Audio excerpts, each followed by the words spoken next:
So usually when I'm out shooting feral pigeons, it's because a farmer wants them gone.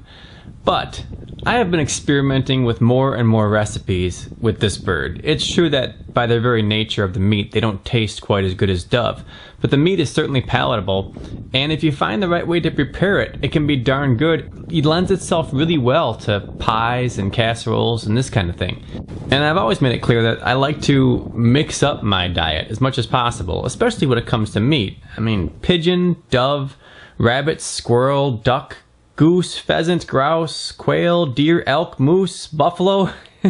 I've even had a woodchuck stew that'll knock your socks off. I am not kidding, it was wonderful. And part of why I want to eat as many animals as possible is because of the whole idea of, variety is the spice of life.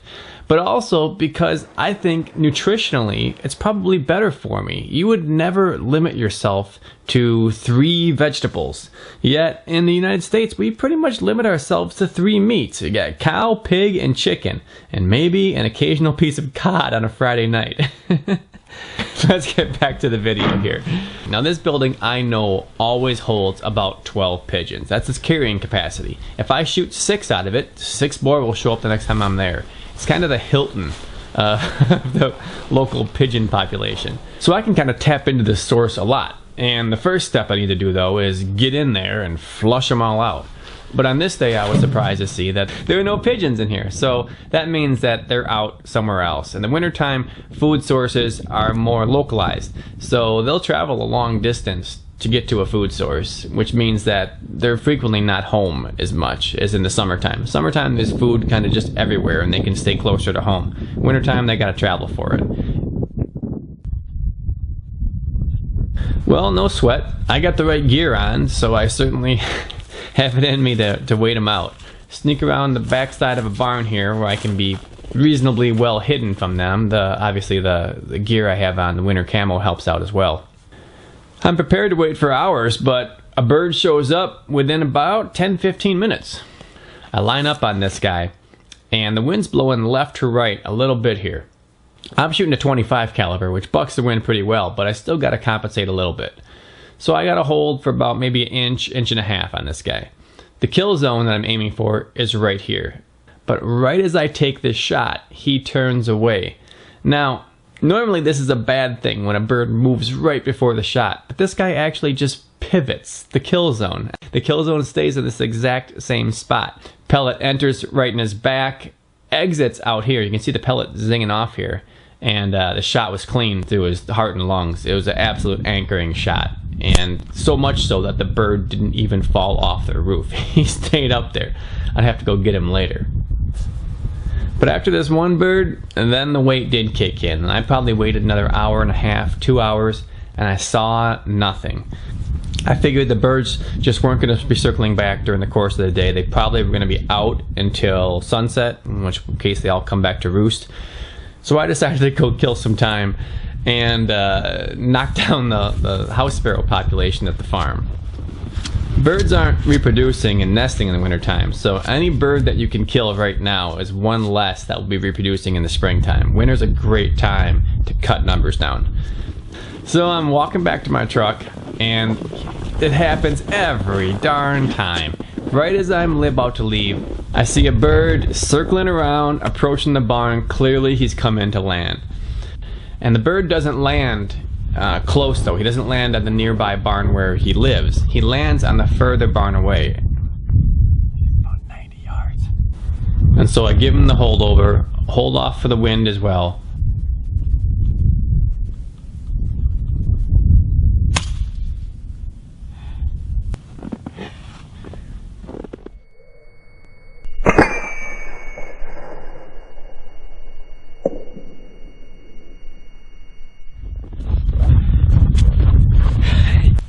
Let's go see if he's there in the back of the barn. I'm really confident that that was a lethal shot. I think I got him right in the heart.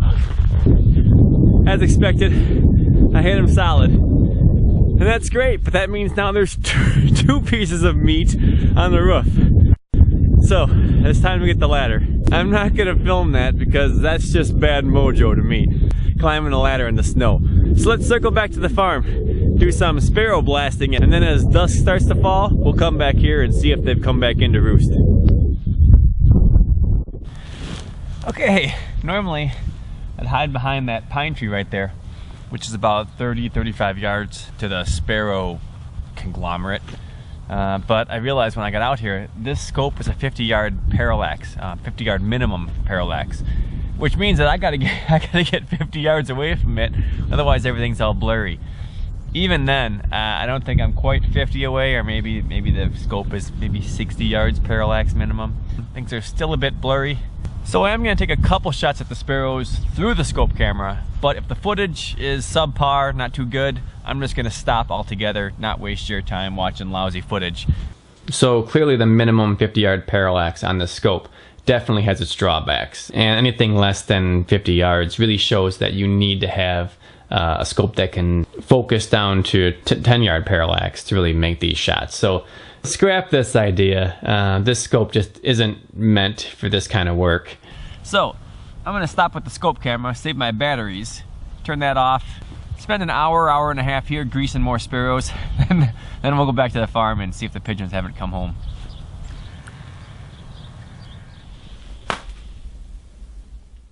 When I returned to the sound I wanted to hear, that cooing of the pigeons. I could hear it inside. I thought they probably all came home, and I was excited at the opportunity to get as many birds as possible, maybe 4 or 5 birds here. Turns out all that cooing that I was hearing was just one bird. He gets the heck out of Dodge, but I track him. I watch this bird and see where he's going. His flight path takes him over some woods and over a hill, and I kind of know exactly where he's going. There's a neighboring farm about a mile away from here, maybe 2 miles. And lo and behold, all the birds are here on top of this silo, and then some. Now the good news is I also have permission to hunt on that farm as well. And I have the opportunity here to kind of film with 2 cameras. So I line up the first camera, but it seems to me that maybe I approach just a little too closely. You start to see a few of them getting kind of itchy here.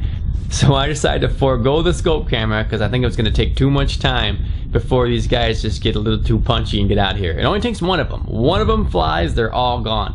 Now, I know they're just feral pigeons, but I still don't want to be putting it through one and then wounding the other one behind it. I have a clean shot on one bird, kind of threading the needle between these 2 pigeons right here.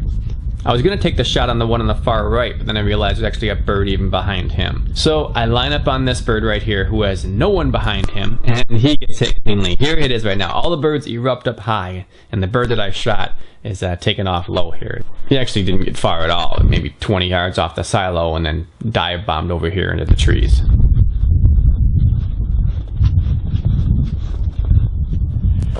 Well, I don't know if that shot placement was exactly where I wanted it, but it did the trick. Well, my plan was to save all the pigeons for myself and make them high. When I opened the door over here, I saw a pretty hungry looking kitty. It's cold out, it's winter. He needs a bite to eat. Kitty, kitty, kitty, kitty. I waited for another 15-20 minutes, seeing if the birds would come back to the silo here. They did not. I returned back to that smaller barn to see if they'd gone home. They weren't there either. I had a great time out. I sleep so much better when I get out in the field like this all day long, even if it's just to the farms. Now, if I walk through the woods with a pair of snowshoes on after rabbits, I'll sleep like a rock. But any bit of outside, anything you can do like this really goes a long way toward helping fight off the cabin fever and the winter blues. Take it easy, guys. See you at the next video.